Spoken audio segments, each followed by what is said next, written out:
Plate number 2. Skeletal system and muscular system. This plate in front of you will provide you with information about the skeleton and the muscular system. Feel the whole plate with both hands.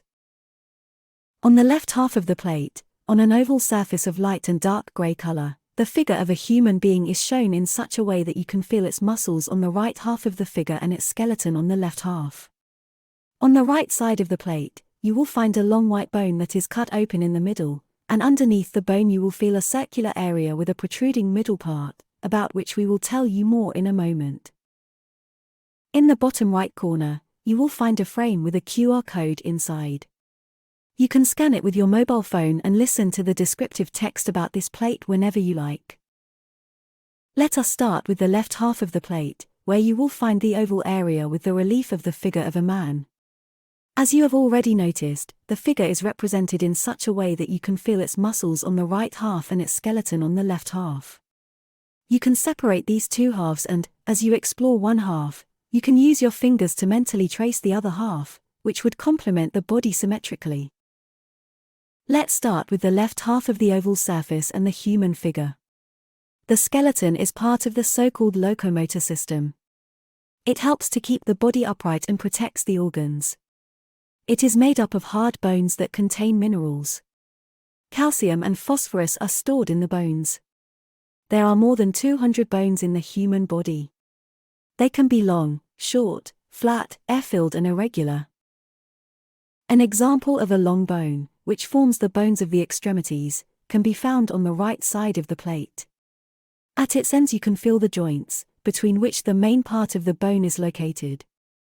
On the white middle part of the bone, you will feel a break in the surface in the form of small areas of different depth and color, so that you can also examine the inside of the bone.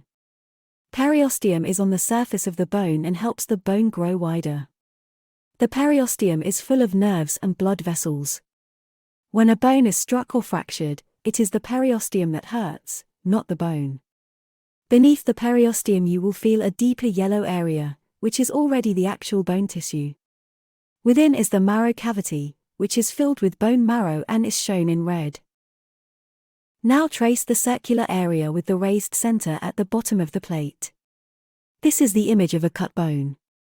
The lower white edge of this area is the periosteum, as you felt previously on the bone above. At the slightly higher edge begins a yellow area, as on the bone above, and this is the bone tissue. In the middle of the bone tissue is a small area of red bone marrow. This bone marrow is actually called red bone marrow because it is involved in blood formation and is crisscrossed by blood capillaries, which you can feel here as small red dots and stripes. The bone marrow is a jelly-like, soft tissue and it is a blood-forming organ. Now let's examine the skeleton. Let's start with the skull, where you can feel the front of the face with openings for the eyes, nose, and mouth, and the brain part at the top. It is egg-shaped and contains the brain. It contains the frontal bone, the occipital bone, 2 temporal bones, 2 parietal bones, 2 sphenoid bones. Just below the skull, you can feel small stripes on the plate that correspond to the 7 cervical vertebrae at the beginning of the spine. The spine is the axis of our body, it consists of 33 to 34 vertebrae, it forms the protective cover for the spinal cord, the muscles are attached to it and the ribs are connected to it. Now stop your fingers at the rib cage, which you can also feel from the inside. The rib cage consists of 12 pairs of ribs, the breastbone, and 12 thoracic vertebrae. They are attached to the thoracic spine at the back and to the breastbone at the front. We distinguish the true ribs, of which we have 7 pairs, and they are connected to the breastbone by rib cartilage. Then we have the false ribs, 3 pairs, which are connected to the breastbone by common cartilage. Then we have the free ribs, 2 pairs, and they have no connection to the breastbone. The ribs are connected to the thoracic vertebrae, 2 ribs to each vertebra, 1 on the right and 1 on the left. The sternum is a flat bone in the middle of the chest. The collarbone and the ribs are attached to it. Continue to move your fingers along the vertebrae. Next are 5 lumbar vertebrae and 5 sacral vertebrae fused to the sacrum, and 4 to 5 coccygeal vertebrae fused to the coccyx. The individual vertebrae are connected by intervertebral discs, which consist of fibrous cartilage, a fibrous ring and a gelatinous core. Viewed from the side, the spine is curved in the shape of a double S, curving forward in the cervical and lumbar regions and curving backward in the thoracic and sacral regions. There your fingers are stopped by the pelvic bone, and at the back by the spine with the sacrum and the coccyx. The lower limb girdle is formed by the pelvic bone. Now feel the lower limb extending downwards and identify the femur, the tibia, and the skeleton of the foot. The femur is the largest bone in the body. Together with the pelvic bone, it forms the hip joint. In the lower leg skeleton, the fibula is on the outside, on the left side of the relief, and the tibia is on the right side. Together with the femur, the tibia and fibula make up the knee joint. Trace the skeleton of the foot. It consists of 7 tarsal bones, 5 metatarsal bones and 14 toe bones. What remains is the upper limb, the arm. Return to the top of the rib cage where you will find the upper limb girdle, formed by the shoulder blade and collarbone, just to the left of it. Now proceed down the upper limb and identify the long humerus, the bones of the forearm and the skeleton of the hand. The shoulder blade, collarbone, and humerus make up the shoulder joint. The skeleton of the forearm consists of the ulna, which is on the side of the little finger, and the radius, which is on the side of the thumb. The upper arm, the radius, and the ulna are connected by the elbow joint.